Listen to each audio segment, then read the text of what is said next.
자, 우리 로마서 10장 2절 3절인데요. 우리 그 교재에 보면은 있죠. 우리 교재를 보면서 같이 읽고 시작하도록 하겠습니다. 로마서 10장 우리 2절 3절 우리 같이 한번 읽어볼까요? 시작. 내가 증언하노니 그들이 하나님께 열심히 있으나 올바른 지식을 따른 것이 아니니라.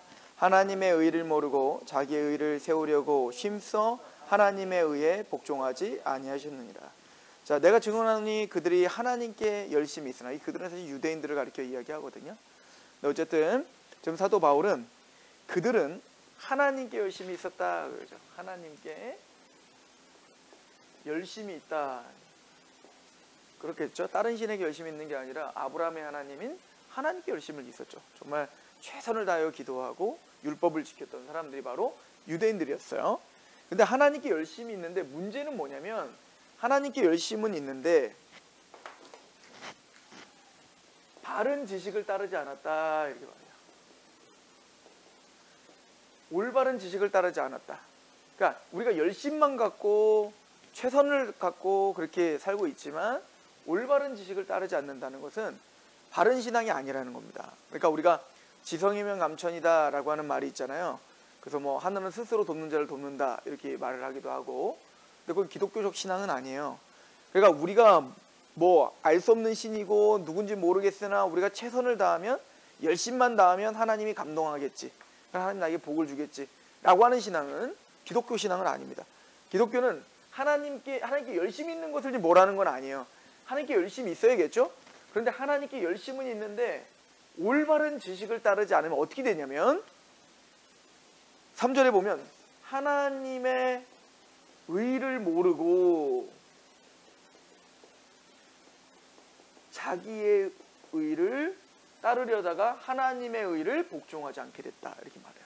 그러니까 우리가 오늘 좀 생각해 봐야 되는 거는, 하나님께 대한 열심이 무엇이며, 그럼 올바른 지식은 무엇이고, 그럼 그 올바른 지식이 없을 때는 하나님의 의를 모르고 자기 의를 따른다고 하는데, 하나님의 의에 복종치 않게 된다는데, 그러니까 쉽게 얘기하면 우리가 열심히 교회도 다니고 또 열심히 헌금도 하고 열심히 예배도 드렸는데 그거 알고 봤더니 그게 하나님의 의를 위한 것이 아니라 내 열심과 내 의를 위한 것이었다면, 이렇게 최선을 다하는 살면서도 우리는 지옥에 갈 수 있다는 얘기거든요.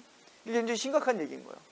그래서 우리가 하나님의 열심은 이때 바른 지식이 무엇이며, 그죠? 당연히 바른 지식은 성경적인 지식이겠죠. 하나님의 말씀에 합당한 지식이겠죠. 하나님의 의는 무엇이며 자기 의는 무엇인지를 우리가 상고해야 돼요. 이게 지금 로마서 10장 2절 3절이잖아요. 그래서 이걸 나중에 결론에 로마서 10장 17절에 이렇게 결론을 내리는데, 그러므로 믿음은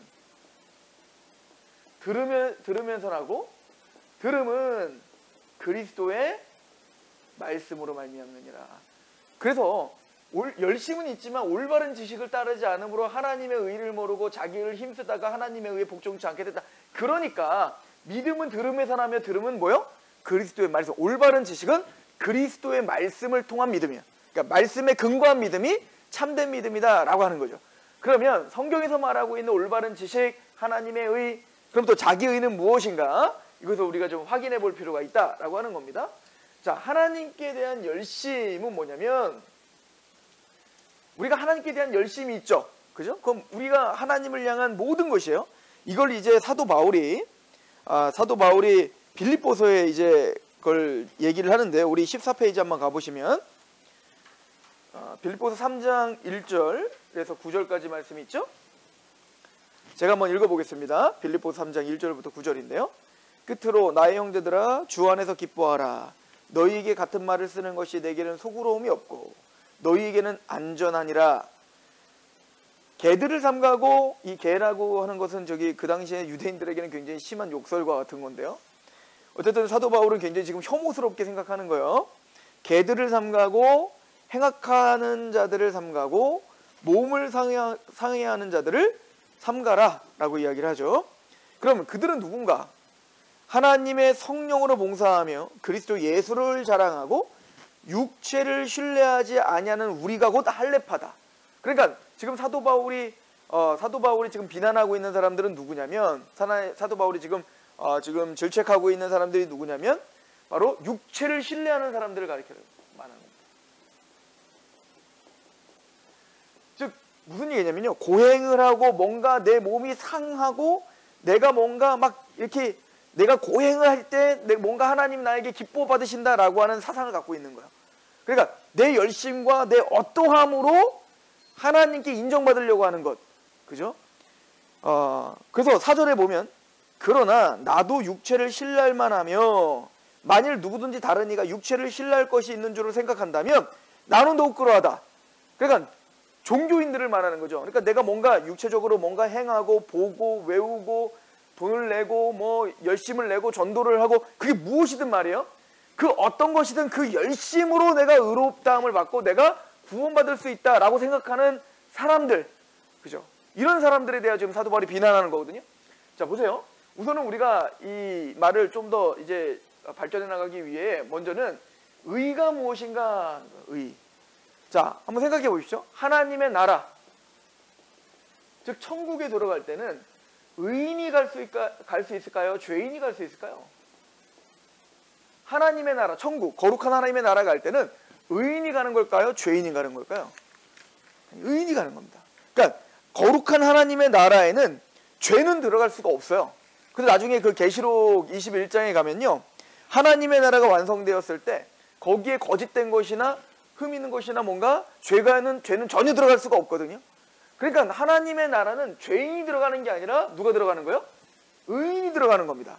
그럼 궁극적으로 우리가 구원을 받는다는 얘기는 죄인이 구원받는 게 아니라 의인이 받는 거란 말이에요. 그죠? 그런데 지금 사도 바울이 지금 뭐라고 하고 있는 그 대상이 뭐냐면 의로운 자가 천국 갈 수 있는데 그 의를 자신의 육체를 신뢰하여 그 의를 만들어낼 수 있다라고 생각하는 모든 사람들을 말하고 하는 거예요. 내가 뭔가 내 것을 희생하고 또 나를 뭔가 상해하고 뭔가 내가 지식을 쌓고 그런 어떤 열심과 노력을 가지고 내가 의인이 되어서 내가 거룩하게 되어서 하나님의 자녀가 되고 백성이 되고 하나님의 복을 받을 수 있다라고 생각하는 모든 사람들을 지금 사도 바울은 뭐라고 하는 겁니다. 그러니까 사도 바울은 뭐라고 하냐면 사실은 나도 너희가 육체를 신뢰한다고 생각하니까 너희들의 관점으로 본다면 내가 진짜 육체를 신뢰할 만한 사람 아닌가? 그러면서 자신을 이야기합니다. 뭐라고 하는지 보세요. 4절. 그러나 나도 육체를 신뢰할 만하며 만일 누구든지 다른 이가 육체를 신뢰할 것이 있는 줄을 생각한다면 나는 더욱 그리하다. 그러면서 자신의 이야기를 합니다. 나는 8일 만에 할례를 받았고 이스라엘 족속이고 베냐민 집하고 히브리인 중에 히브리인이요 율법으로는 바리새인이다. 무슨 얘기죠? 이 사도 바울은요, 유대인들, 그 당시에 이제 유대인들이 자신은 이제 유대인이다, 나는 율법을 지켰다, 나는 뭔가 행했다 이렇게 말하니까 야, 그렇게 하나님께 뭔가 육체로 신뢰만 하면 첫 번째, 나 바울은 유대인이다, 나는 베냐민 지파다. 이 베냐민 지파를 자랑스럽게 여기는 건 뭐냐면요, 12지파가 있었잖아요. 이스라엘 12지파거든요. 근데 10지파와 2지파로 나눠져요. 남북으로 나눠지거든요. 그래서 이제 열왕기상 이제 솔로몬 왕 이후에 솔로몬의 아들 르호보암이 있어요. 이 르호보암 때 여로보암이라고 하는 반역자가 그 12지파 중에 10지파를 끌어당겨서 자기가 왕이 돼요. 그리고 다윗 왕조 솔로몬의 아들이었던 르호보암은 2지파만 데리고 이제 그 왕국을 유지하거든요. 그 2지파가 누구냐면 유다 지파와 베냐민이에요.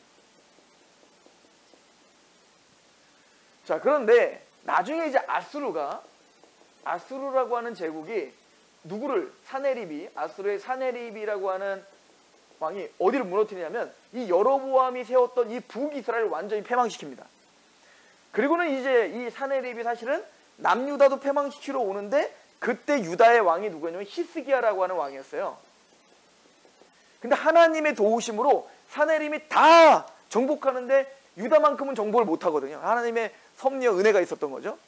그런데 그 사네립이라고 하는 이 아수르라고 하는 나라를 누가 멸망시키냐면 바벨론이라고 하는 제국이, 이거는 뭐 세계사 역사 속에서도 이제 나오는 얘기예요. 바벨론의 특별히 느부갓네살, 이 느부갓네살 왕이 아수르를 부셔버리고 그리고 어디? 남유다를 부셔버려서 70년 동안 포로로 끌고 가는 겁니다. 그리고 나중에 이제 이 바벨론은 또 페르시아가 고레스라고 하는 왕을 통해서 이 페르시아가 바벨론을 부셔버리고 나중에 또 이 페르시아는 누가? 헬라의 알렉산더가 페르시아를 부셔버리고 그 헬라는 나중에 로마가 부셔버리는 거거든요. 자, 어쨌든 그런 역사 속에서 남유다는 그 아수르는요 굉장히 호전적인 나라이기 때문에요 민족을 서로 섞어버렸어요. 그러니까 정복하면 이 민족과 이 민족을 막 섞어버리는 거예요. 일제가 우리나라에 딱 와서 제일 먼저 하는 게 뭐예요? 창씨개명 막 이런 거 하는 거잖아요. 민족 정신을 말살시켜버리는 거죠. 그러니까 한민족이라고 하는 대한민국이라고 하는 민족 정신을 없애기 위해서 얘네들은 또 뭐 한 거예요? 서로 막 혼혈을 만들어버리고 제국의 신민이라고 하는 제국의 어떤 백성이라고 하는 걸 심어주기 위해서 그 혼혈을 만들어버린 겁니다. 그러다 보니까 이 북이스라엘 사람들은 어때요? 피가 섞어버렸죠. 근데 남유다는 다행히 아수르에서 짓밟혔던 남유다도 피가 다 섞이고 이스라엘은 완전히 없어져 버리는 거예요. 그런데 하나님의 은혜로 아수르를 패망시켜버렸단 말이에요. 근데 바벨론은 피를 섞이는 일을 안 했어요. 유다의 종교를 인정했단 말입니다. 그 유대교를 인정해줬다고요. 그래서 유대인들은 혼혈족이 아니에요. 그래서 이제 예수님 시대에 오면 이제 뭐 페르시아 망하고 헬라 망하고 로마 시대 때 예수님 시대에 오면 신약 성경에 보면은 막 사마리아 사람들 엄청 무시하잖아요. 사마리아 사람들 막 이렇게. 왜 그런 거 하니? 사마리아가 이 북이스라엘의 수도가 사마리아예요. 즉 사마리아 사람이란 이 북이스라엘 사람들을 말하는 거거든요. 근데 이 사람들은 뭐예요? 더러운 이방의 피와 섞였으니 남유다 사람들이 보기에는 더 더럽게 보이는 거야. 그래서 괄시했었던 거거든요. 그런데 자신은 12지파 중에 특별히 어디 지파다? 피가 섞이지 않은 베냐민 지파다 이거예요. 그러니까 순수 유대인 혈통이고 자신은 게다가 자기는 율법으로는 뭐래요? 율법으로는 바리새인이다. 이 바리새인은 그 당시에 랍비들이에요. 랍비들. 그 율법을 가르치는 자였어요. 그러니까 사도 바울은요. 게다가 바리새인 중에서도요. 이 사도 바울은 가말리엘 문화라고요. 즉 이 율법학자 중에 그 당시 최고의 율법학자였거든요. 이 가말리엘 문화생이 바로 바울이었던 겁니다. 그러니까 최고 엘리트 바리새인이었던 거예요. 그러니까 바리새인이었던 이 바울은 뭐라고 하는 거냐면 봐라 너희들이 진짜 육체를 신뢰할 만하니? 그럼 나는 더하다. 나는 베냐민 지파고 나는 유대인이고 나는 특별히 바리새인이다 이거예요. 율법은 바리새인이다. 하나님의 율법을 철두철미하게 연구했고 하나님 율법을 철두철미하게 살아냈던 사람이 바로 나다 라고 이야기하는 겁니다. 그리고는 또 더 나아서 이렇게 말을 하죠. 6절 열심으로는 교회를 박해하고 율법의 의로는 흠이 없다. 이렇게 말을 쓰는 사람 누가 있겠어요. 율법이 요구하는 하나님의 말씀이 요구하는 그 의로는 율법의 의로는 내가 흠이 없다. 이 말은 뭐냐면 다 무릎 꿇어라 이거예요. 네가 육체를 신뢰하고 네가 뭔가 행해서 하나님께 의롭다움을 받으려고 하는가? 좋다. 그렇게 한번 해봐라. 그러나 만약에 육체를 신뢰할 거 생각한다면 나는 유대인이고 베냐민 지파고 바리새인이었고 율법의 의로는 흠이 없다. 도대체 바울 앞에서 율법을 다 지켜 내가 구원을 받을 수 있습니다 라고 말할 수 있는 사람이 누가 있겠냐. 그렇게 말할 수 있는 사람이 있다면 내가 그들보다 훨씬 낫다. 사도 바울이 왜 이런 얘기를 할까요? 지금 자신의 의의를 자랑하려고 그런 걸까요? 그게 아니라 너희들이 어떠한 삶을 살았건 너희들이 어떤 행위를 했건 어떤 열심을 갖고 있건 그거 갖고는 안 된단 말이다 라고 하는 것을 사도 바울은 이야기하는 거예요. 왜 그런 거 아니? 우리 다음 구절 한번 읽어볼까요? 우리 7절 한번 읽어보겠습니다. 시작. 그러나 무엇이든지 내게 유익하던 것을 내가 그리스도를 위하여 다 해로. 이게 지금 무익한 게 아니죠. 유익하죠. 유대인이라는 게 얼마나 특권입니까? 율법을 알았잖아요. 바리새인이라는 게 무익한 겁니까? 그렇지 않죠.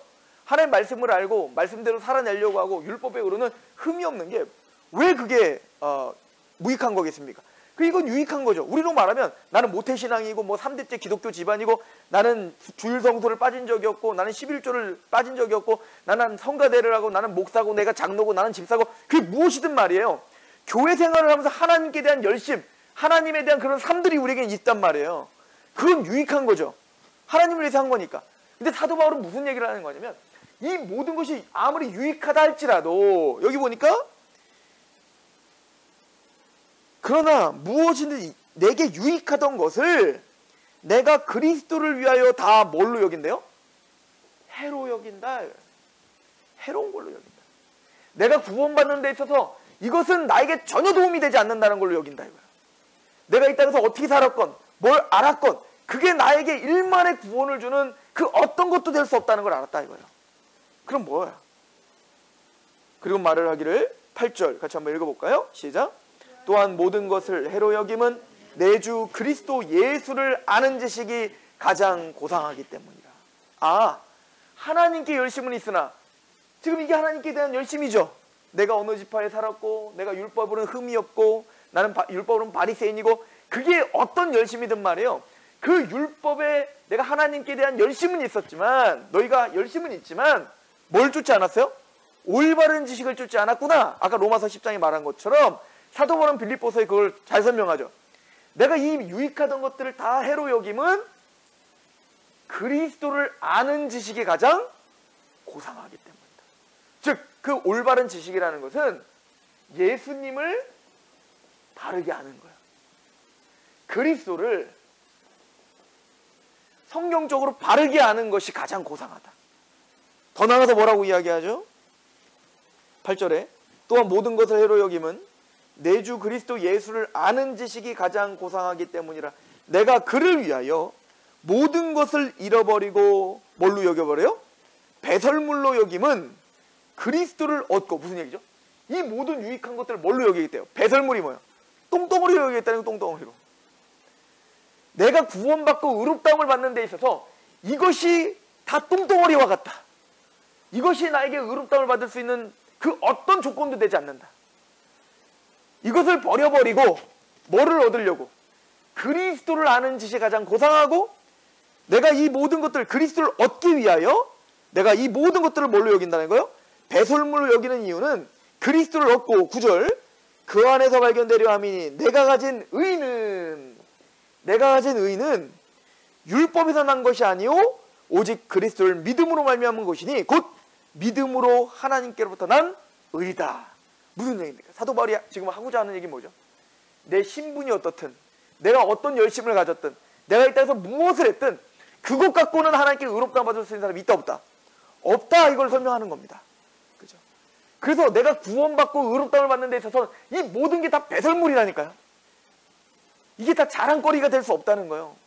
왜냐하면 이것이 내가 가진 의인은 의인만 천국 가는데 내가 가진 의인은 이런 어떤 열심과 노력과 행함으로 의롭다함을 받을 수 있는 게 아무것도 없고 그리스도 안에서 발견되려 함이니 내가 가진 의는 율법에서 난 것이 아니오 오직 그리스도를 믿음으로 말미암는 것이니 곧 믿음으로 하나님께로부터 난 의라.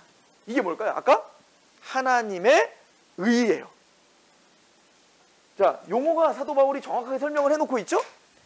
그래서 다시 한번 설명을 해보면 아까 사도 바울이 로마서 10장 2절 3절에 하나님께 열심은 있으나 올바른 지식을 따르지 않았다. 지금 사도 바울이 빌립보서에 이걸 뭐라고 설명했죠? 내가 뭐 무슨 출신이고 율법에는 흠이 없고 아무리 그런 하나님께 대한 열심이 있더라도 올바른 지식을 따르지 않으면 말짱 꽝이라는 거야. 그 올바른 지식이 뭐죠? 그리스도를 아는 지식이라고 했어요. 그래서 내가 가진 의는 율법을 행함으로 말미암은 의가 아니라 예수 그리스도를 믿음으로 말미암은 의인이 하나님께로부터 난 의다. 즉 이게 뭐예요? 하나님의 의죠. 하나님께 열심히 있으나 올바른 지식을 따르지 않는 거다. 그러면 하나님의 의를 모르고 자기 의를 지키려다가 자기 의를 세우다가 하나님의 복종. 그럼 자기 의는 뭐야? 내 열심, 내 봉사, 내 전도, 내 무엇. 그게 아무리 유익한 걸지라도 그것이 나에게 의가 될 수 있는 조건이라고 말한다면 그건 다 자기인 거예요. 그러니까 나로부터 무엇인가 행함으로 육체를 신뢰해서 만들어낼 수 있는 모든 것이 자기의예요. 이걸로는 뭐예요? 의롭다함을 받을 수가 없다는 겁니다. 왜 그런가? 이제 그걸 우리가 정리를 해야겠죠? 왜 자기의 의, 우리 인간의 의, 그 어떤 열심과 고상한 삶을 산다 할지라도 왜 우리는 그 자기 의로는 의롭다를 받을 수 없는가? 그럼 하나님의 의는 뭔가? 이걸 우리 정리를 해야 돼요. 첫 번째, 하나님의 의가 뭐길래 그럴까? 하나님의 의. 아까 하나님부터 난 의라고 했잖아요. 그리고 두 가지인데요. 첫 번째는요, 하나님의 기준에 합당한 의겠죠. 하나님의 의란. 우리 인간이 만들어낸 의가 아니라 하나님의 기준에 합당한 의가 하나님의 의겠죠. 그죠? 내가 만든 의, 내가 생각하는 의인이 아니에요. 그러면 하나님에게 기준에 합당한 의가 무엇인가? 우리 갈라디아서를 잠깐 보겠어요. 우리 여기에는 없습니다. 우리 갈라디아서를 한번 찾아볼게요. 자, 갈라디아서 3장을 한번 가보시죠. 갈라디아서 3장.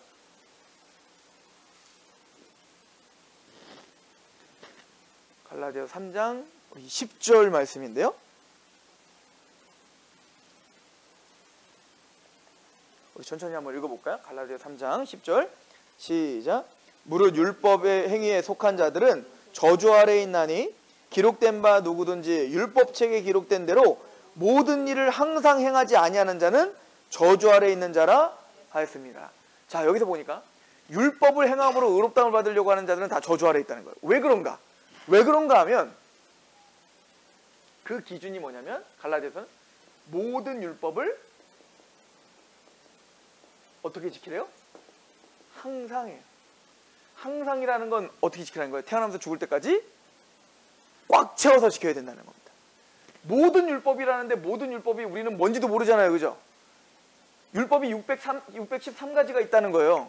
근데 613가지가 뭔지도 우린 모른단 말이에요. 그런데 하나님의 그 거룩의 기준이라는 것은 모든 율법을 항상 빼놓지 말고 꽉 지켜야 돼요. 언제부터? 태어나면서 죽을 때까지. 이게 하나님의 거룩의 기준이에요. 의의 기준이에요. 게다가 우리가 평생을 모든 율법을 항상 지키는 건 불가능하죠. 이미 글렀어요, 우리는. 그런데 만약에 지금까지 여러분들이 모든 율법을 항상 지켰다고 쳐도 죽을 때까지 그걸 유지하지 않으면 우리는 죄인이 됩니다. 자, 야고보서를 이제 여기 교재를 보세요. 교재에 있습니다. 우리 13페이지 맨 밑에 보면 야고보서 2장 9절에서 11절 있죠? 자, 이렇게 말합니다. 야고보서 2장 9절에서 11절에 보면 만일 너희가 사람을 차별하여 대하면 죄를 짓는 것이니 율법이 너를 범법자로 정죄하려. 여러분들 차별대우 안 하세요? 우리는 본능적으로 차별해요. 내 자녀와 다른 아이들과 차별이 안 돼요? 우리는 그냥 차별이 된다니까요? 우리 존재 자체가 차별하는 사람들이야, 우리는 원래. 근데 뭐라고 하죠? 만일 너희가 사람을 차별하여 대하면 죄를 짓는 것이니 율법이 너희를 범법자로 정죄한다 이거예요. 그리고는 말하기를 누구든지 온 율법을 지키다가 그 하나를 범하면 모두 범한 자가 된다. 이게 율법의 기준이에요. 온 율법을 지키다가 뭐죠? 모든 율법을 지키다가 한 가지만 범해도 그는 뭐예요? 모든 율법을 어긴 자다. 이거 우리의 기준이 아니라 거룩하신 하나님의 기준에 의해요. 이거를 우리가 어떻게 만들 수 있냐고요. 즉 하나님의 의는 뭐냐면 기준이 하나님의 기준인데 모든 율법을 항상 지켜야 되죠. 게다가 온 율법을 다 지키다가 한 가지만 어겨도 뭐요? 율법을 어긴 자가 돼요. 그런데 또 문제가 생겼어요. 혹시나 우리가 다 지켰다고 착각을 할 수 있는데 세 번째를 보면 613가지가 뭔지도 모르는데 예를 들어 10계명 중에 살인하지 말라 이제. 근데 살인하지 말라라고 하는 이 율법이 우리는 누구를 칼로 찔러서 죽이지 않았어. 나는 율법 지켰네? 이렇게 생각했는데 예수님이 오셔갖고 이 살인하지 말라의 진짜 의미를 드러내 주셨죠. 그 율법의 무게감이 우리가 생각하는 무게감이 아니야. 613가지 다 몰라도 한 가지만 알더라도 제대로 알면 이 한 가지도 우리는 지킬 수가 없는 거예요. 뭐라고 하죠? 살인하지 말라는 뭐냐면 형제를 보고 나가라. 또 미워한 자, 마음에서 이미 미워한 자는 이미 살인했다. 나가라가 미련한 자 이런 뜻이거든요. 미련한 자. 그러니까 우리 그런 적 없어요? 우리는 사랑하는 자녀들에게 이 미련한 자, 이 바보야 이런 얘기 하잖아요. 게다가 우리가 마음으로 얼마나 수많이 사람들을 미워하고 살았습니까? 그러니까 온 율법을 지키다 한 가지만 범하여도 모두 범했는데 우리는 그 한 가지조차 지키지를 못하는 거예요. 이런 식으로 613가지의 모든 율법을 하나하나 그 율법의 무게감을 재보면 우리가 생각하는 무게감이 아닌 거예요. 이게 하나님 왜? 우리의 폐부까지 살피시는 하나님의 그 거룩의 기준에 보면 우리는 절대 우리 스스로 자기의 의로 이 율법을 충족하여 의롭다를 받을 수 있겠냐고요. 불가능한 겁니다. 그러니까 사도 바울은 지금 왜 그렇게 개들을 삼가라, 그 육체를 신뢰한 자를 삼가라 그렇게 말했냐면요. 그들은 율법을 지켜 행한다고 말하면서도 율법의 진짜 의미를 모르는 거예요. 하나님의 의가 뭔지도 모르는 거예요. 하나님의 거룩이 뭔지를 모르는 거예요. 우리는 그냥 하나님을 내가 만드는 하나님으로 해요. 하나님은 그냥 선하시고 착하시고 좋으시고 그냥 그러시겠지 뭐. 근데 하나님이 거룩한데 그 거룩의 기준이 우리가 상상할 수 없는 기준이라는 걸 알지를 못하는 거예요. 그리고 그의 나라는 거룩의 나라예요. 그 거룩한 나라는 우리 뭐요? 죄는 한 톨도 들어갈 수 없는 나라입니다. 당연한 거 아니에요? 하나님의 나라인데? 그런데 그러니까 하나님의 의의 기준은 우리 인간이 도저히 충족시킬 수 있는 기준이 아닌 겁니다. 두 번째, 율법을 통해 내가 뭔가 행해서 구원받겠다고 하는 사람들은 첫 번째는 하나님의 의와 하나님의 거룩을 모르는 거고, 그러니까 이거는 신론의 문제예요. 신론. 하나님에 대해서 오해하는 거예요. 하나님을 모르기 때문에. 두 번째는 인간론이 문제예요. 무슨 얘기냐면 우리 인간이 얼마나 큰 죄인인가를 인식하지 못하는 거예요. 우리 로마서를 보시면 우리 그 14페이지 보면 밑에 보면 로마서 8장 3절이 있죠. 우리 같이 한번 읽어볼까요? 로마서 8장 3절 시작. 율법이 육신으로 말미암아 연약하여 할 수 없는 그것을 하나님은 하시나니 곧 죄로 말미암아 자기 아들을 죄 있는 육신의 모양으로 보내어 육신의 죄를 정하사. 여기 뭐라고 하냐면요, 율법이 육신으로 말미암아 연약하여 할 수 없는 그것을 이렇게 말하죠. 여러분들 율법은 흠이 있는 게 아니에요. 그죠? 율법은 거룩해요. 율법은 하나님의 거룩함을 우리에게 드러냅니다. 율법이 문제가 아니야. 율법을 다 지키면 구원받을 수 있겠죠. 근데 문제는 그 거룩한 율법의 기준을 우리가 지킬 수 없어. 너무 높아. 게다가 왜 우리가 지켜서 못하냐면 율법이 뭐가 연약하여? 육신이 연약하여 할 수 없다라고 하는 거예요. 우리 인간이 죄인이기 때문에 이 거룩한 기준을 감히 따라갈 수가 없는 거예요. 그래서 우리 죄에 대한 거를 먼저 잘 배웠어야 되는데요. 하나님과 인간 사이에 원래는 하나님 형상대로죠. 하나님과 우리 인간 사이 영적으로 지금 원래 교제하고 하나 되었었다. 그죠? 그래서 영적으로 소통하는 상태에서는 하나님이 인격적인 존재이기 때문에 우리 인간에게도 인격인 지정의를 주셨다. 그죠? 그래서 하나님과 온전한 연합 속에서는 하나님을 100% 알았어요. 하나님을 아는 지식이 있죠. 그냥 직관적으로 그냥 하나님을 알죠. 하나님을 그냥 아니까 우리 마음은 어때요? 하나님을 사랑할 수밖에 없고 하나님을 경외할 수밖에 없어요.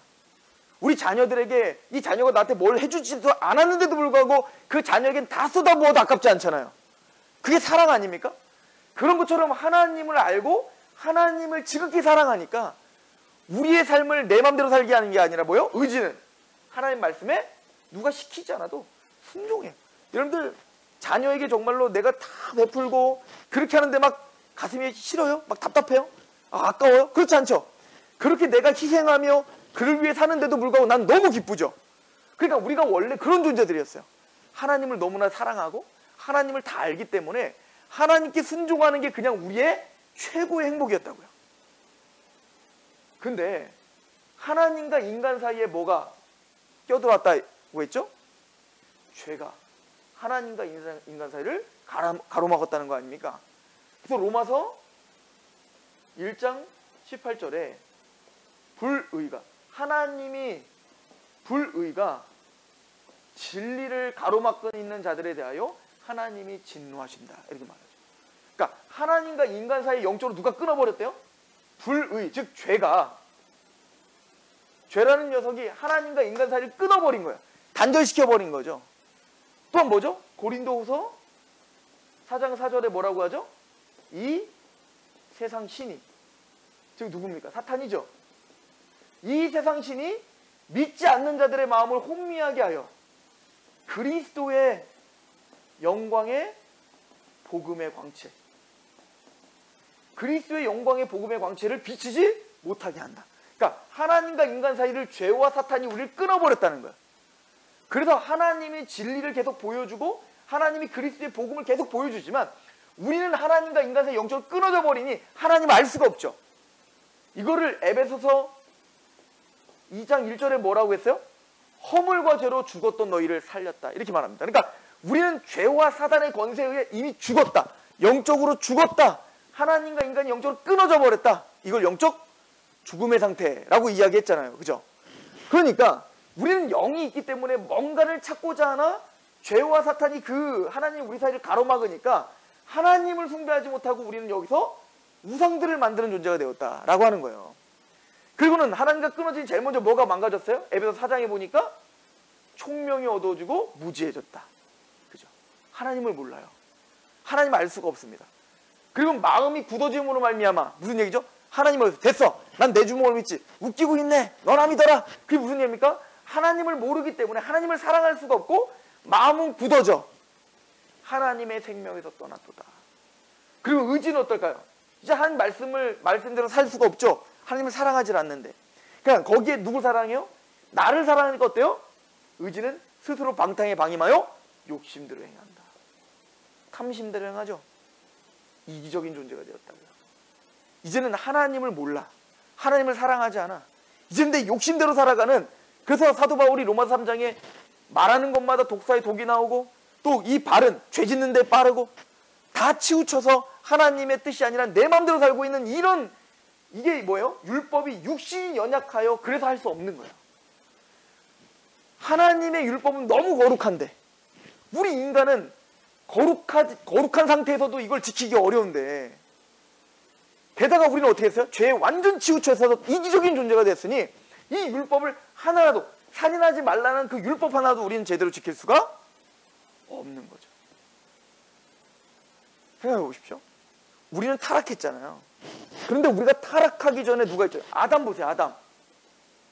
제가 가끔 그런 얘기를 하는데, 아담이 하나님이 창조했을 때, 아담을 하나님이 창조했을 때 어른으로 만들어졌거든요. 아기로 만들어 키우신 게 아니라 어른, 다 큰 어른으로 만드셨단 말이에요. 성인으로.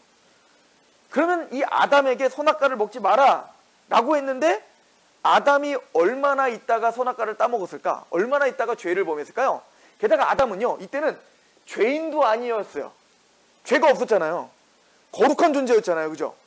그런 아담이 선악과 먹지 마 라고 했는데 얼마 있다 따먹었을까요?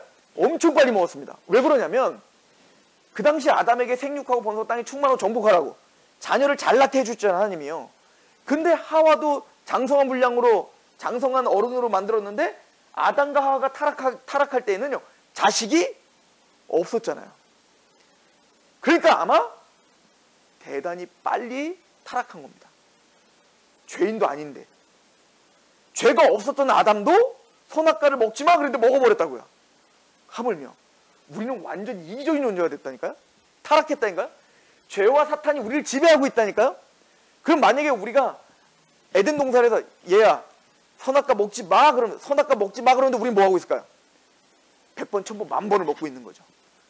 이런 존재가 거룩했던 아담조차도 선악과를 따먹었었는데, 근데 완전히 이기적이고 죄와 사단의 권세에 매여 있는 우리가, 이런 육신이 연약하여 우리는 율법을 지켜 행할 수가 없는 거예요.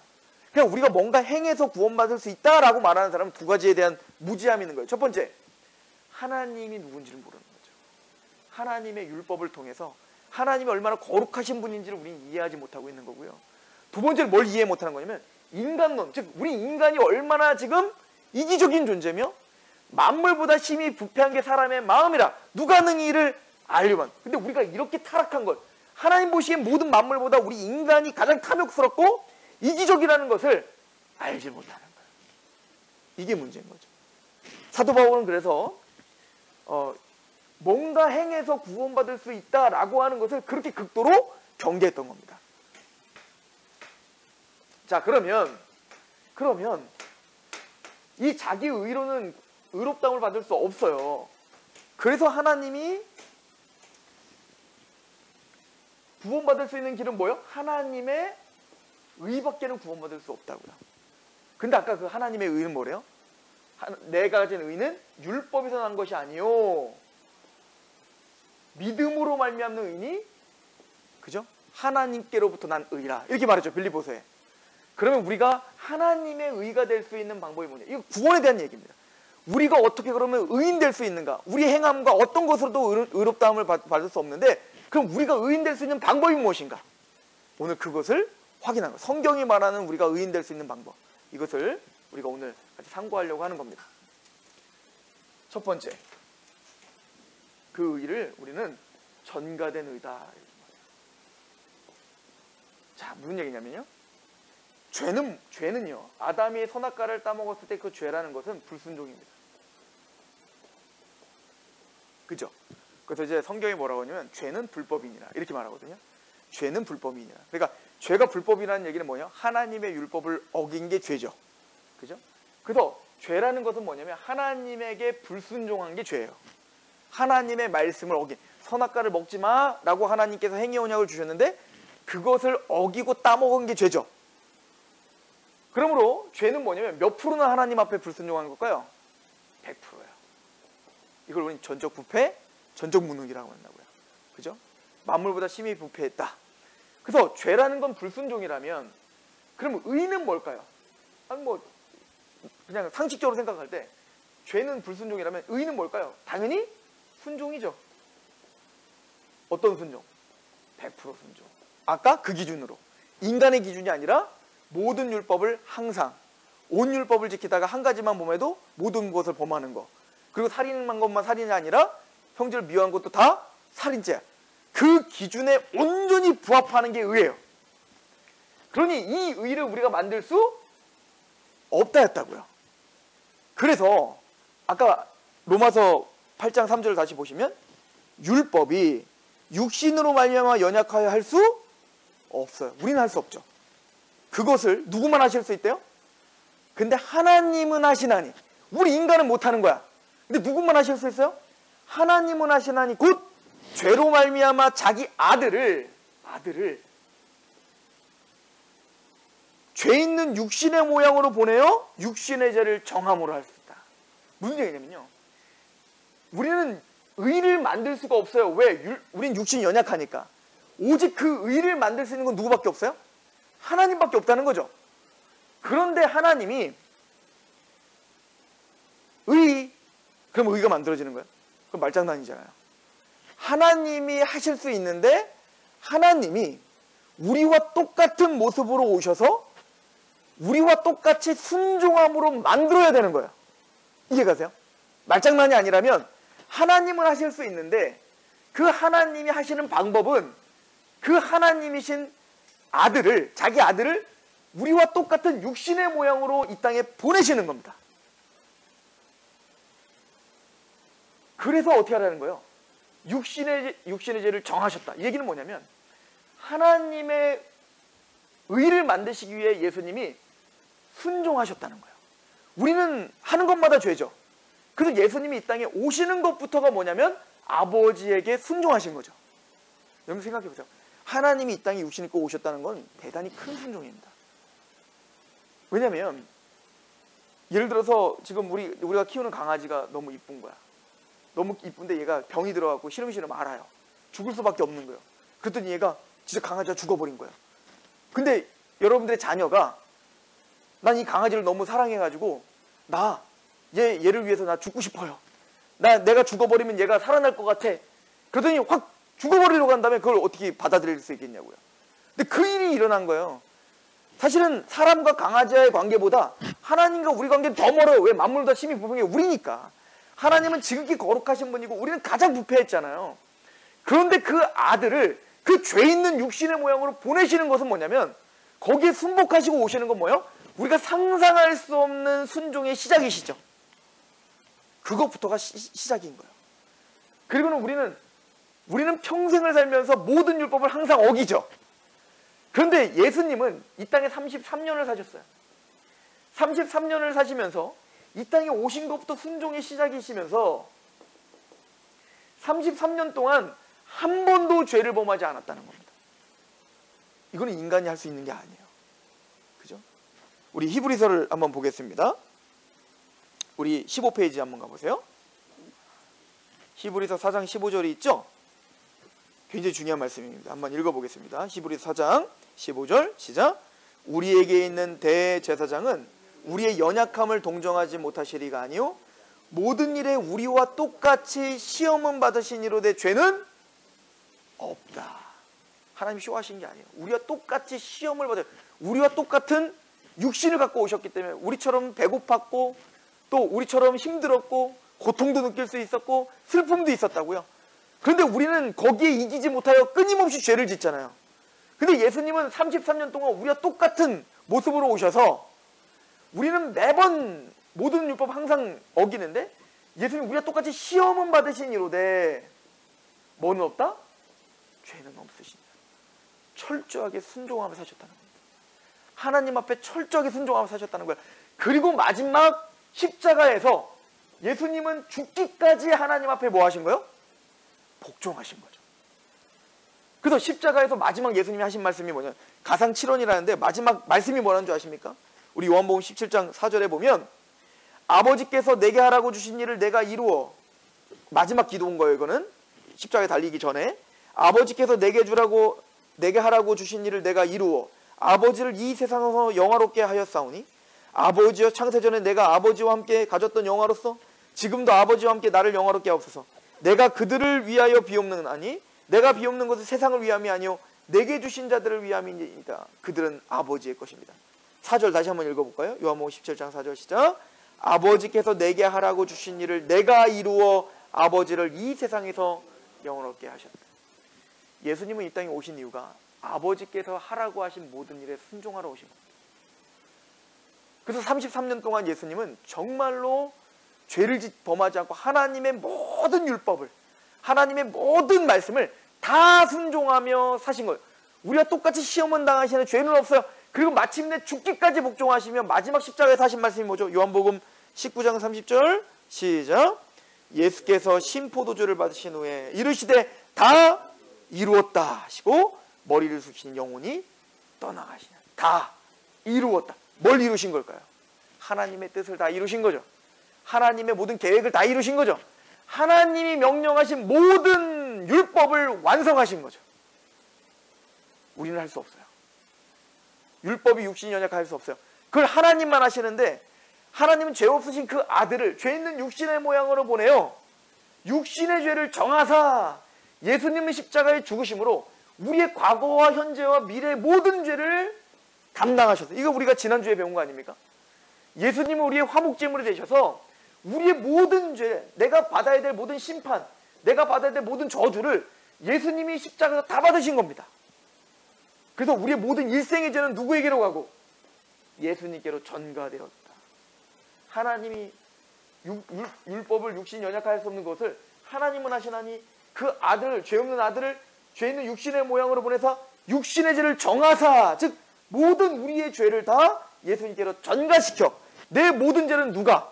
예수님이 짊어지시고 십자가에서 화목제물로 죽으시고 예수님은 33년 동안 하나님의 말씀에 다 순종하시고 마침내 십자가에서 다 이루었다. 죽기까지 복종하시며 하나님의 의를 성취하셨어요. 그리고 그 하나님의 의를 우리에게 주시는 겁니다. 이 이야기를 고린도후서 5장 21절 요 우리 그림 옆에 있죠? 우리 같이 한번 읽어보겠습니다. 고린도후서 5장 21절 시작. 하나님이 죄를 알지도 못하신 이를 우리를 대신하여 죄로 삼으신 것은 우리로 하여금 그 안에서 하나님의 의가 되게 하려 하심이라. 무슨 얘기인지 아시겠습니까? 즉 하나님이 죄를 알지 못하시는 이를 우리를 대신하여 죄로 삼으신 것은, 즉 우리의 모든 죄를 다 전가하여 십자가에 죽으신 것은 우리로 하여금 하나님의 의가 되게 하려 합니다. 우리의 모든 죄는 예수님이 십자가에서 짊어지시고 예수님이 십자가에서 완성하신 하나님의 의는 누구에게로 주시고? 우리에게로 주시고. 이거는 마틴 루터가 위대한 교환이 일어났다라고 이야기한 거예요. 우리의 죄는 예수님께로, 예수님이 완성하신 하나님의 의는 나에게로. 이걸 믿는 게 믿음이에요. 나는 의롭다함을 받을 수 있는 전혀 자격이 없어요. 나는 죄악 덩어리예요. 그런데 그 모든 죄를 예수님이 십자가에서 담당하셔서 우리의 모든 죄를 간과하시고 기억지 않으시고 도말해 주셨을 뿐만 아니라 예수님이 하나님의 의를 완성하시고 그 의를 누구에게 주신 거예요? 우리에게 주셨다고 믿는 겁니다. 우리가 뭔가 행해서 의롭다함을 받을 수 있는 길이 없습니다. 우리가 하나님의 의를 받을 수 있는 오직 방법은 믿음밖에 없다. 그러니까 사도 바울이 빌립보서에 말한 거예요. 내가 가진 의는 율법의 행함으로 받은 것이 아니라 믿음으로, 그리스도 안에서 믿음으로 말미암은 의니 하나님께로부터 난 의라. 그 의는 뭐예요? 십자가인 겁니다. 그렇죠? 예수 그리스도께서 완성하신 그 하나님의 의만 내가를 의롭게 할 수 있다. 이걸 믿는 겁니다. 우리 스스로는 하나님의 의를 만들 수가 없어요. 그래서 하나님이 예수 그리스도를 통해서 이루신 그 하나님의 의를 전과받음으로 우리는 의롭다함을 받을 수 있다는 것입니다. 두 번째는 뭐라고 하냐면 법정적 판결의 의인데요. 이 대단히 중요한 얘기입니다. 특별히 로마서에 사도 바울이 이 구원에 대한 이신칭이나 이런 걸 이야기할 때 법정 용어를 써요. 법정 용어. 그러니까 우리도 이제 일반적으로 쓰지 않는 용어들 있잖아요. 뭐 피고인, 원고, 뭐 피소, 막 이런 것들을 사실은 우리 쓰지 않잖아요. 그러니까 로마서에 보면 로마 법정에서 쓸 법한 단어들을 썼다고요. 그게 의, 막 이런 얘기들은요. 자, 우리 로마서를 한번 잠깐 가보실게요. 로마서. 우리 로마서를 그냥 보고 한꺼번에 보는 게 좋을 것 같습니다. 로마서 8장을 보시죠.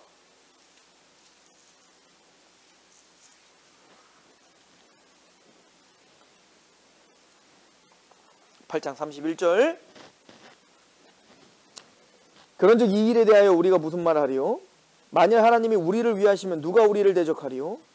자기 아들을 아끼지 아니하시고 우리 모든 사람을 위하여 내주시니가 어찌 그 아들과 함께 모든 것을 우리에게 주시지 아니하겠느냐. 33절 한번 읽어봅시다. 시작.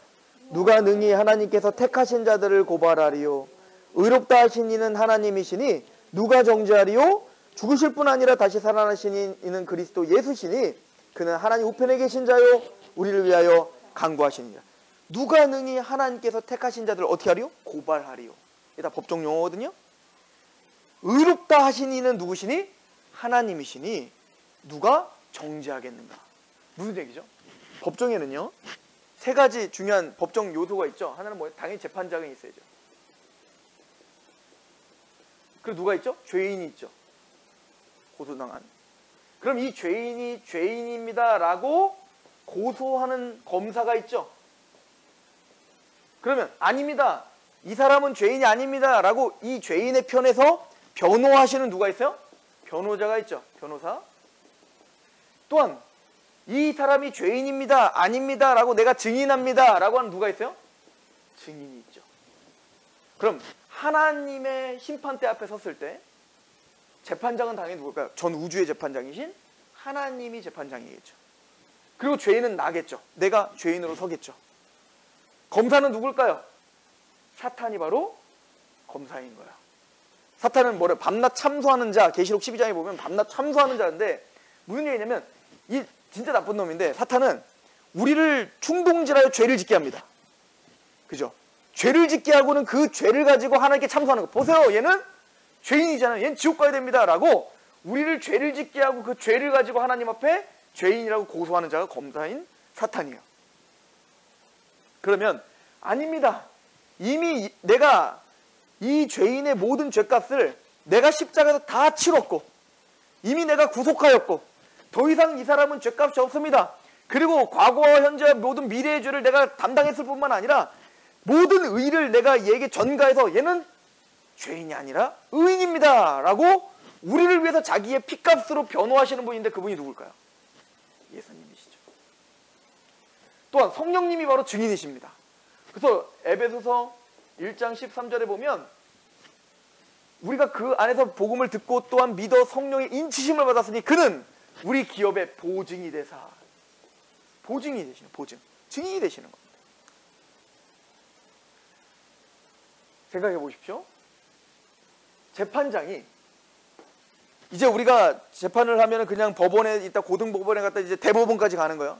대법원 최종 판결이잖아요. 근데 거기서 만약에 무죄라고 선포를 했어요. 그럼 그거 다시 뒤집을 수 있나요? 없는 거예요. 끝나는 거라고요. 마찬가지로 하나님께서, 재판장이신 하나님께서 그 예수 그리스도의 변호를 들으시고 예수님의 십자가를 보시고 의인이다 라고 선포하면 이걸 뒤집을 수 있나요? 뒤집을 수 없다는 얘기예요.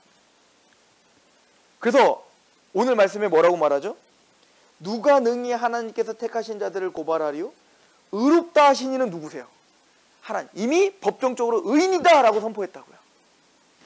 무죄 판결 누가 정죄하리요? 자기 아들을 죽이면서까지 우리를 구원하신 하나님이 재판장이세요. 그리고 자기 아들을 죽여서 우리를 의롭다 하신 분도 하나님이세요. 근데 그분이, 그 우주의 재판장이신 하나님이 의인이다 라고 선포했어요. 우리를 정죄할 자가 있나요? 또 두 번째, 여기 봤더니 뭐라고 하죠? 34절에 누가 정죄하리요? 죽으실 뿐 아니라 다시 살아나신 이는 그리스도 예수시니 그는 하나님 우편에 계신 자요 우리를 위하여 간구. 이 간구하다는 게 변호하다 이런 뜻이거든요. 우리를 위해서 십자가에 대신 죽으시고 부활하시고 승천하셔서 지금도 하나님의 우편, 그 재판장 옆에서 우리를 위해서 끊임없이 변호하시는 분이 예수님이세요.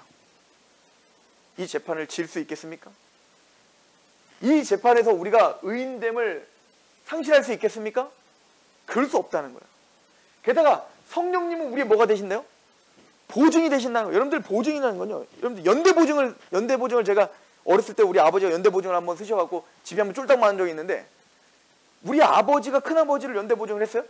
근데 우리 아버지가 술을 많이 드시는데 술을 막 고주망태기처럼 막 먹고 딱 오면 뭐요? 그냥 큰아버지의 사업을 잘 되는지 안 되는지 볼 필요도 없어. 그냥 뭔가 이상하구나, 뭔가 사업이 안 되는구나 그냥 알아. 근데 어느 날은 기분 좋게 오셔. 그럼 뭐요? 그래 좀 괜찮아졌나 보다 알아. 근데 어느 날은 네 아까 실려 오셔. 이거 뭐죠? 망했나 보다 알아. 그냥 무슨 얘기냐면 그 사업을 하는 사람보다 누가 더 관심이 많은 거예요. 그 사업에. 보증선 사람이 관심이 많아요. 연대보증을 제가 네이버에 쳐보니까 끝까지 무한대로 책임진다 이거 돼요?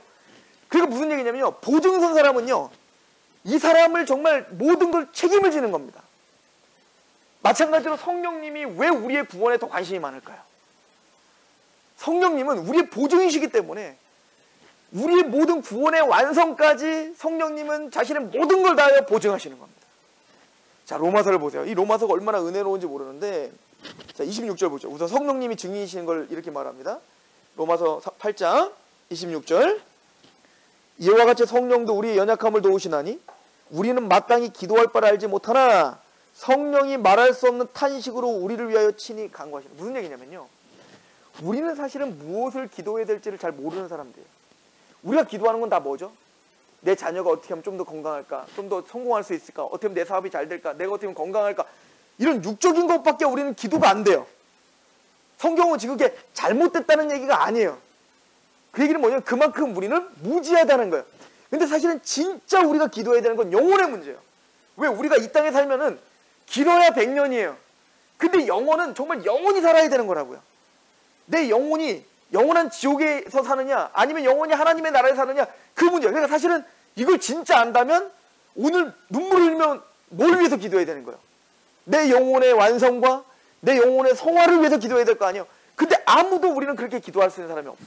빌 바를 알지 못해요. 여전히 육신이 있고 있기 때문에 여전히 우리는 연약하여 이 땅에 보여지고 만져지는 것만 구한다고요. 근데 하나님은 뭘 아세요?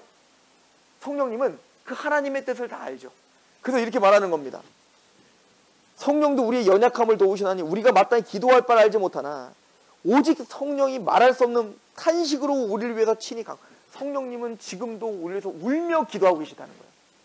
우리보다 우리의 구원을 더 관심 있다는 거예요. 그래서 27절에 마음을 살피시는 이가 성령의 생각을 아시나니 이는 성령이 하나님의 뜻대로 성도를 위하여 간구하고, 우리의 뜻대로가 아니라 하나님의 뜻이 이루어지도록, 하나님의 구원이 완성할 수 있도록 성령님이 우리를 위해서 기도하신다는 거죠. 우리가 알거니와 하나님을 사랑하는 자 곧 그의 뜻대로 부르심을 입은 자들에게는 모든 것이 합력하여 선을 이룬다. 이 얘기는 뭐냐면요, 우린 때로는 연약해서 쓰러져요. 또 죄를 지을 수 있어요. 그럼에도 불구하고 그 모든 것들을 합력하여 선을 이루어요. 구원의 완성으로 데려가요. 왜 그렇죠? 성령님이 지금도 우리를 보증하시고, 성령님이 보증하셨기 때문에 말할 수 없는 탄식으로 우리를 위해서 지금도 울며 기도하시다는 겁니다. 그리고 말하죠, 그래서 그 선을 이룬다는 게 뭐죠? 29절 같이 한번 읽어봅시다. 시작.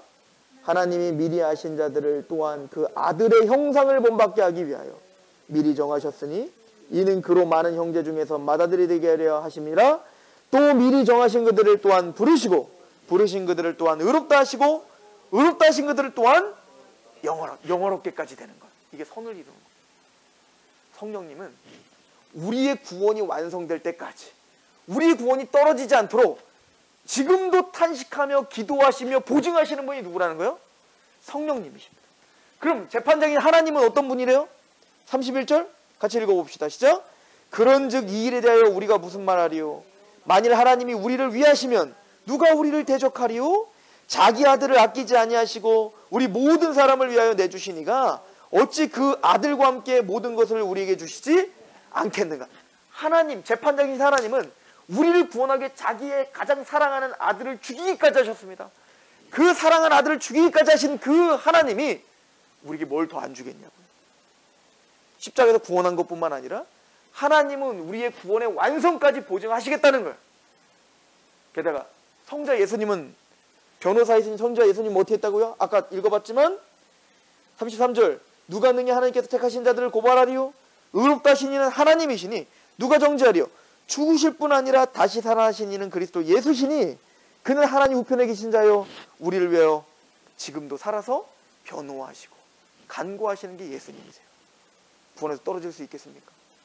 누가 감히 이렇게 성부와 성자와 성령 하나님의 무한한 사랑을 받고 있는 하나님의 백성들을 정죄할 수 있겠는가? 그래서 이렇게 고백합니다. 사도 바울은 35절 시작. 누가 우리를 그리스도의 사랑에서 끊으리요? 환난이나 곤고나 박해나 기근이나 적신이나 위험이나 칼이라. 어떤 상황도, 어떤 환경도, 그 어떤 것도 그리스도의 이 사랑에서 끊을 수 없다요. 38절 39절 읽어볼까요? 시작.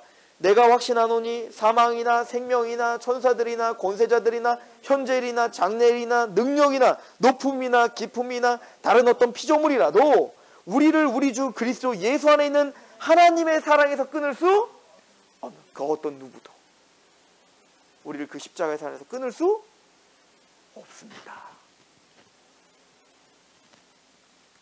재판장이신 예수가, 재판장인 하나님께서 예수 그리스도의 십자가의 은혜로 또 성령님의 보증하심을 받으시며 우리를 의롭다 했습니다. 이걸 뒤집을 수가 없습니다. 아무리 사탄이 우리를 참소하고 아무리 우리를 고민하게 한다 할지라도 이 은혜의 법을 끊을 수가 없다. 이걸 말하고 있는 거죠. 예전에 나폴레옹이 그런 일이 있었다는 거예요. 나폴레옹이 전쟁 중에 그 당시에는 이제 뭐 총사거리가 짧으니까 크래키 총 뭐 이런 걸로 하잖아요. 그러니까 이제 쭉 서가지고 옛날 그 총싸움하는 거 되게 재밌잖아요. 일렬로 딱 서갖고 따따따 막 쓰러지잖아요. 근데 이제 나폴레옹이 진두지휘하는데 저쪽에서 나폴레옹을 겨눈 거를 말단 병사가 그걸 본 거예요. 그래서 그 사람이 쏘기 전에 나폴레옹을 밀어가지고 살린 겁니다. 나폴레옹은 너무 고맙잖아요. 그래서 그 자리에서 바로 전쟁 중에 그 말단 병사 너 오늘부터 장교다! 라고 장교 임명을 해버렸어요. 이게 가능한가요? 불가능한가요? 가능하죠. 전시에 최고 군 통수권자가 장교다 하면 장교예요. 그죠? 근데 만약에 우리가 말하면 이병이라고 해봅시다. 근데 이병이 그 위에 일병, 상병, 병장, 하사, 중사, 상사 그리고 소위를 다르게 한 거야. 하루아침에. 그랬더니 그 병장이 갑자기 야 네가 무슨 소위야. 웃기고 나는 받아들일 수 없어. 이럴 수 있어요? 그럴 수 없는 거예요. 최고 통수권자가 너는 장교야 하면 장교인가요? 마찬가지로 우주의 재판장이신 하나님이 의롭다 하셨다면 의인인 겁니다. 예수 그리스도께서 십자가에서 완성하신 그 하나님의 의를 우리에게로 전가시키고 내가 너를 의인이라 칭했다. 이걸 뒤집을 수 없다. 이게 사도 바울이 말하고 있는 겁니다. 그렇죠? 여러분들, 우리가 진짜 그렇다고 해서 우리가 진짜 의로워요? 우리가 죄가 없나요? 여전히 죄가 있잖아요. 그래서 뭐라고 하니 이걸 덮어주신 의다. 자, 무슨 얘기냐면요. 우리 그 17페이지 한번 보시겠어요? 17페이지.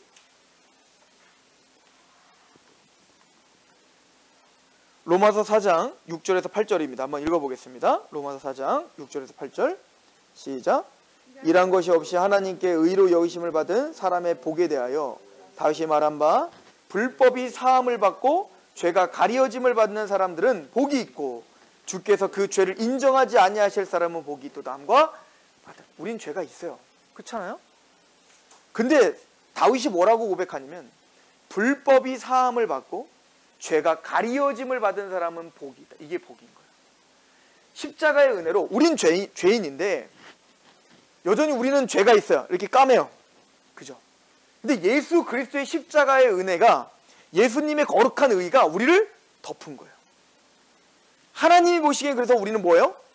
의인이 된 거예요. 신분적으로 의인이 된 겁니다. 그러나 여전히 우리는 죄가 남아있어요? 없어요? 있죠. 하나님은 먼저 우리를 의롭다 하시고 그리고 우리를 뭐예요? 이 안에서 진짜 하얗게 성화로 만들겠다 이 얘기인 겁니다. 그러니까 덮어주신 의예요. 무슨 얘기냐면 아담이 범죄를 저질렀어요.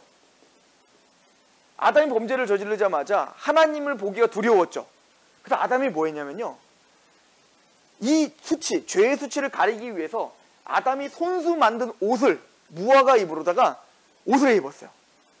근데 그 죄가 가려지든가요? 가려지질 않는 거예요.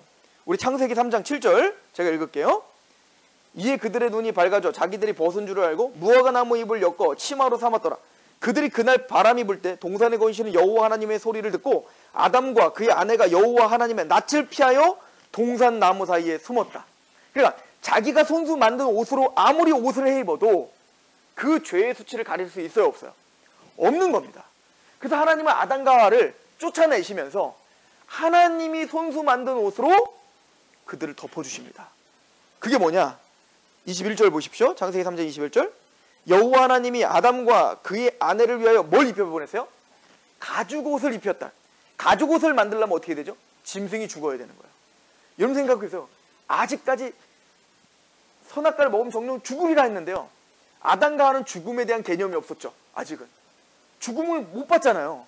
자기들 육체적으로 죽지를 않아 봤잖아. 근데 죽음을 경험한 거예요. 누가 죽는 거예요? 생명인 짐승이 죽는 겁니다. 근데 그걸 죽여서 원래는 죄의 삭은 사망이니까 내가 죽어야 되는데 아담과 하와를 대신하여 다른 생명을 죽이고 그 생명의 가죽을 벗겨 아담의 수치를 가리는 거예요. 무슨 얘기냐면 우리는 우리의 죄의 수치를 가리기 위해서 열심히 뭔가를 행하지만 그 어떤 것도 무화과 나무 잎처럼 우리의 죄를 가릴 수 있는 게 있다 없다? 없다요. 우리의 율법의 의는 누더기와 같아서요. 우리의 죄를 가릴 수가 없다고요. 그래서 하나님은 우리에게 우리의 죄를 가리기 위하여 내가 죽지 않고 대신 누굴 죽이고?